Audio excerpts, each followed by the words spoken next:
Hi, to turn on camera timer on Samsung Galaxy S25, you just need to open your camera first and now tap on 4 dots icon.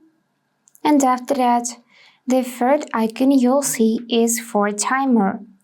So tap it and now you got 3 options. You can set timer for 2, 5 or 10 seconds or disable it if you select this first icon. Let's set it for 2 seconds. For that I'm gonna tap the icon and now 2 seconds lights up orange. And if you take a look and tap, then you should see that timer icon appears right here. So you can close this tab, press camera shutter button, and photo would be taken after 2 seconds.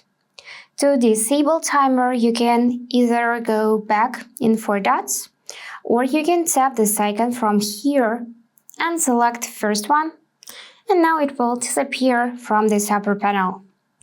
So that's it for today. If this video was helpful, please subscribe, like and comment. And I wish you all the best. Bye bye.